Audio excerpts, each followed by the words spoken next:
Selamat menonton, enjoy! Awal tahun 2020, dunia dilanda dengan berbagai berita yang menggemparkan.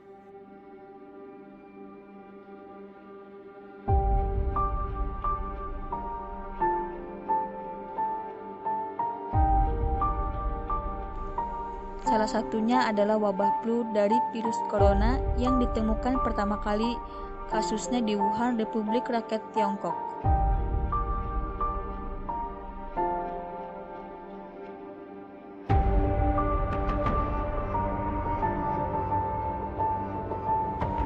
Virus corona ini juga sudah termasuk ke dalam kasus pandemik, kasus penyakit menular yang sudah menjangkit ke wilayah yang luas.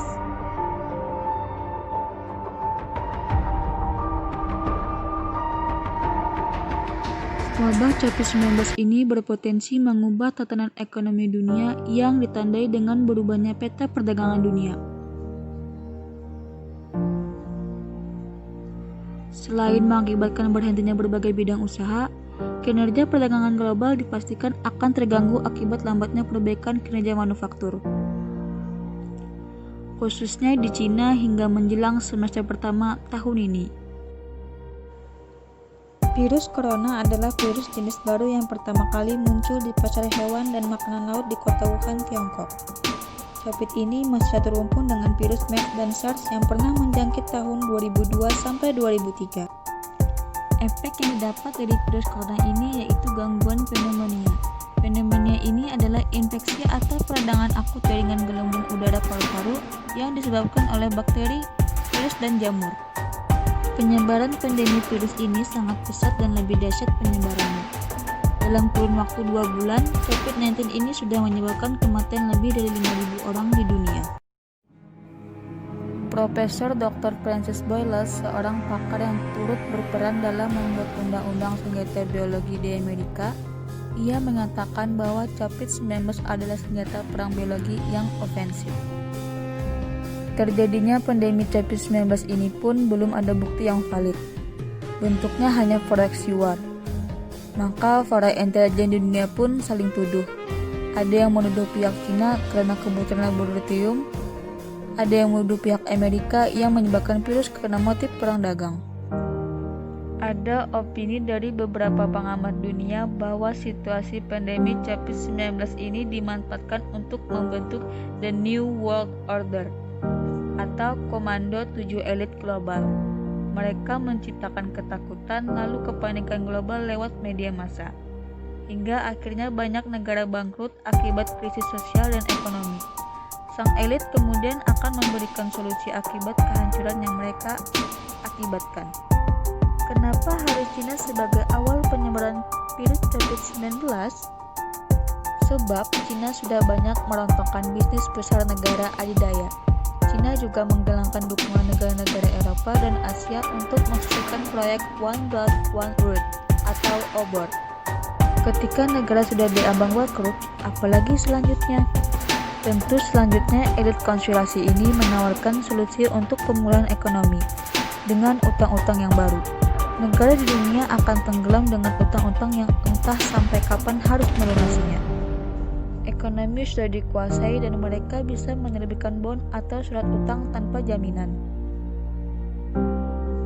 Bahkan ketika pasar modal terjungkal, mereka juga bisa membelinya dengan harga yang murah. Fase selanjutnya, utang yang tak sanggup dibayar negara, hancurnya ekonomi secara global akan membuat langkah para elit semakin mudah untuk mengontrol dunia. Bahkan akan dibuat mata uang jenis baru yang ditawarkan kepada dunia. Dampak COVID-19 terhadap perekonomian di Indonesia. Terjadinya ancaman PHK besar-besaran. Penurunan jumlah produksi inilah yang memicu PHK besar-besaran. Dalam gelombang pengangguran pun sulit dihindarkan. Kondisi ini dipastikan akan menyebabkan penurunan kemampuan ekonomi yang signifikan. Pasar saham terjun bebas. Dampak dari corona ini menyebabkan para investor enggan mengeluarkan uangnya untuk berinvestasi. Di sisi lain, ketakutan global pun akan menurunkan harga saham di pasar-pasar utama. Sementara di sisi lain, kekhawatiran atas penyebaran global dari virus corona telah mendorong para investor menawar harga obligasi ke titik terendah. Kondisi ini diperparah dengan ketidakpastian arah ekonomi terkait dampak COVID-19 secara luas. Dampak ini diperkirakan akan terus terjadi hingga masa pandemi virus corona benar-benar selesai. Industri travel paling terpukul. Keputusan beberapa negara yang melakukan lockdown dan pembatasan pengunjung akibat pandemi corona ini membuat perusahaan yang bergerak di bidang pariwisata seperti hotel, travel, agen, penerbangan, dan lainnya sangat terpukul. Sejak bulan Februari itu, setidaknya ada 20 agen travel besar di Indonesia yang terpaksa menawarkan cuti di luar tanggungan karena tidak bisa membayar biaya operasional termasuk gaji karyawan. Prediksi perekonomian Indonesia yang dinanti setelah tekanan pandemi COVID-19. Prediksi proyeksi ekonomi global World Economic Outlook dari Dana Moneter Internasional atau International Monetary Fund (IMF). Organisasi internasional ini juga memperingatkan bahwa kontraksi dan pemulihan ekonomi dunia akan mengarah ke skenario terburuk dari yang diperkirakan jika virus corona bertahan lama atau kembali mencuat. IMF memperkirakan bahwa produk domestik bruto global akan menyusut 3% tahun ini. Tahun depan, kelompok ekonomi maju diperkirakan tumbuh 4,5%, sementara kelompok ekonomi berkembang diperkirakan tumbuh 6,6%. Jika ramalan IMF terbukti akurat, output di pasar negara maju dan berkembang akan lebih rendah dari tren pra-virus sampai tahun 2021. Namun, jika virus kembali muncul atau berlangsung hingga tahun depan, proyeksi output 2021 akan berkurang hingga 8%. IMF terhadap Indonesia juga memberikan perkiraan rebound yang tinggi jika pandemi ini berlalu tahun ini.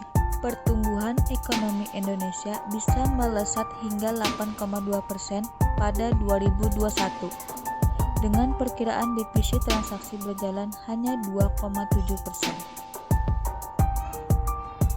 Perkiraan rebound dari hingga 8,2% ini jauh dari perkiraan pemerintah. Sri Mulyani memproyeksi pertumbuhan ekonomi Indonesia pada Outlook 2021. Pertumbuhan ekonomi diperkirakan di rank 4,5 sampai 5,5% dan inflasi 2,4%.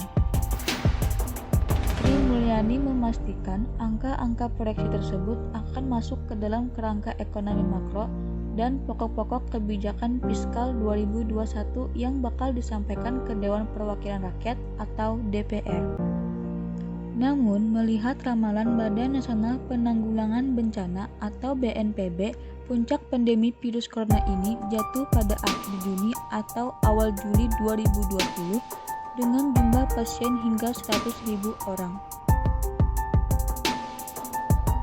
Pasalnya, tujuan saat ini adalah kesembuhan total bagi masyarakat yang terkena pandemi virus corona ini dan zero kasus di kemudian hari.